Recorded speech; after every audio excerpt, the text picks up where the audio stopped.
Pandemic is creating challenges for people struggling with addiction. However, one nonprofit rehab program in Rochester called Recovery is Happening says it is making this year a little easier for those struggling. It is one of the few rehab programs still allowing in-person meetings. In the last week and a half, we've heard personal stories from many different people who say those in-person meetings made all the difference. And tonight, Nick shares his story with Betsy Singer. Nick, let me first start off with congratulating you for staying sober through one of the most difficult years of most of our lives. It is not easy to live and work through a pandemic, but being addicted to drugs or alcohol makes staying at home, isolation, that much more difficult. Here we are with the holidays. But with your story, when did you start using and what was your drug of choice? Well, first of all, thank you. It is a challenge. Yeah. But what's the question again? Your drug of choice, and when did you start using? Main drug of choice was alcohol, would be my main drug of choice. And I started using it, I believe I've been 15. Okay. Then tell me about kind of the road that led you to where you're at today. People don't pick up booze and want to become an alcoholic or think that they're going to. It's something that most teenagers start out with as it's accessible and it's fun. Yeah, I think it more or less started off 15, just drinking on the weekends. That I naturally am a quiet, more reserved person. And I think it was a way of me just to kind of break out of my shell, and I felt like I fit in more was the thing. So I mean, it started with just something casual, just drinking with friends on the weekend here and there, and then of course started smoking weed every once in a while. That started becoming my thing.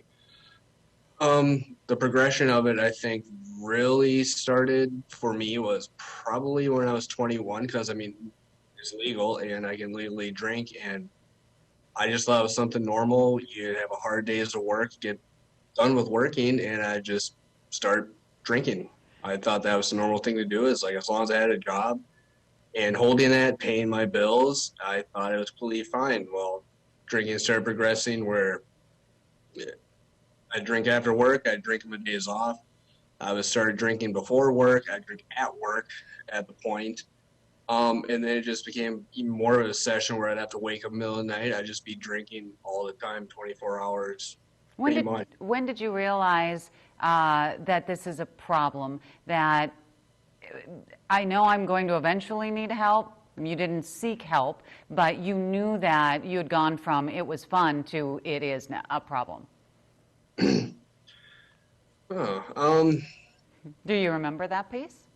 Yeah, I remember. Because sometimes it sneaks up on people and you just don't realize. Well, I remember thinking, probably I'm 32 right now, and I mean, probably when I was around 23, I started realizing that I probably did have an issue, but I thought, I can just quit down the road, I'll be fine. I started thinking maybe I might have a problem, and 23 is actually when, 23 or 24, is when I actually checked myself into the first treatment after a very bad string of relationship with girlfriends.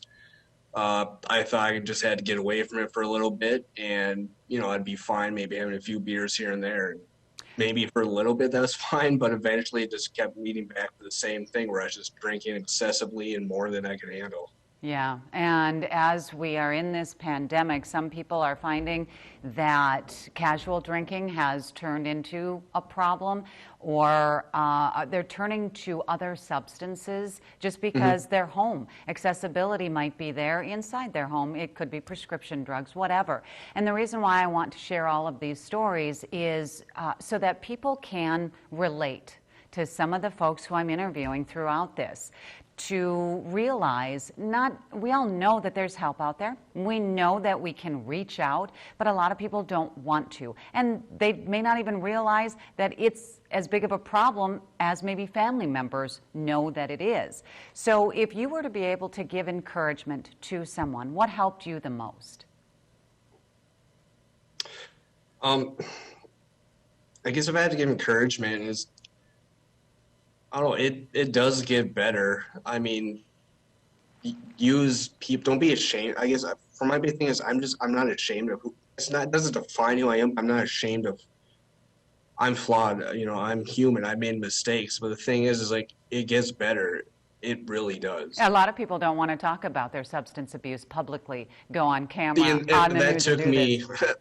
that took me a while to realize it. I mean, I even talked to my employers about it. First time they hired me. It's like, hey, I'm in recovery. This is something that I need to put recovery first, and they were glad to compensate or work with me with that. And it's not so much of an embarrassment anymore. What I actually really realized, especially I've been to about 7, 8 inpatient treatments.